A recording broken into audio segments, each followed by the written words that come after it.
Hi, I'm Cam. I am a coach for the Compound Wellingborough. That's a CIC. Actually run group sessions for kids and adults. So basically, I teach calisthenics, street workouts, so that's your body weight exercises to kids and adults. So I got into that basically by me training myself and then loving the type of training and that form of training. So now I teach kids and adults, but it's been a long journey. I grew up in Wellingborough, born and bred, and I found calisthenics through a good friend of mine, Anton Gadira. He's the founder of the compound itself. So through him, one day, a nice summer's day, it basically came down with a set of gym rings, and he said, have a go on these. We flung them over some goalposts, had a go on them, showed me some moves, and I was hooked. So from that day, that's the way I train now, it's calisthenics. So my life before calisthenics was very much different. So calisthenics definitely helped me change through, like, give me mental strength as well as physical. It's not all about physical. So before the calisthenics, I was getting into a lot of trouble from a young age, getting into fights, getting arrested, doing all kinds of badness on the streets, robberies, you name it, and I was getting arrested, and I wasn't going down the right path at all. But this was for many years, getting involved in drugs and stuff. So yeah, calisthenics come into my life at an important time, 100% to help me change. Yeah, so my upbringing, I grew up with my dad. So mum left at the age of 8, and me and my brother grew up with my dad, who worked long shifts, and so most of the time he wasn't there.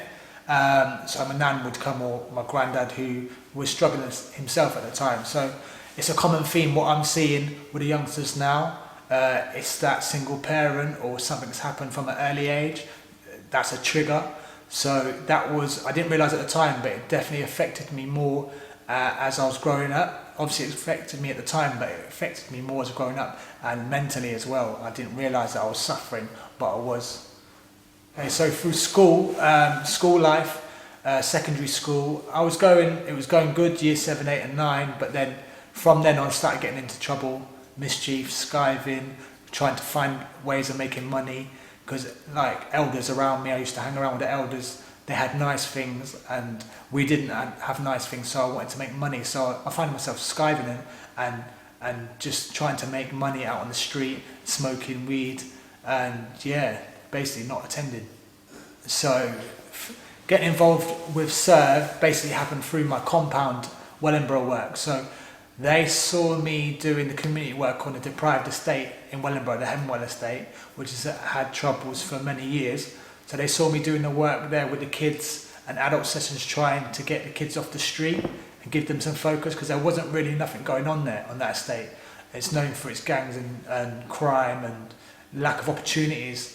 So they noticed what I was doing and asked to speak to me, and they wanted to know about my life. So I basically told them about my life story, and I think they wanted me to talk at a call-in at one of the local courts, Northampton Court, at a CIRV event where kids are vulnerable, risk of gangs, and speak there about my life so they can relate. So I'd done that, and 6, 7 months down the line, they got in contact with me again and offered me a job as a mentor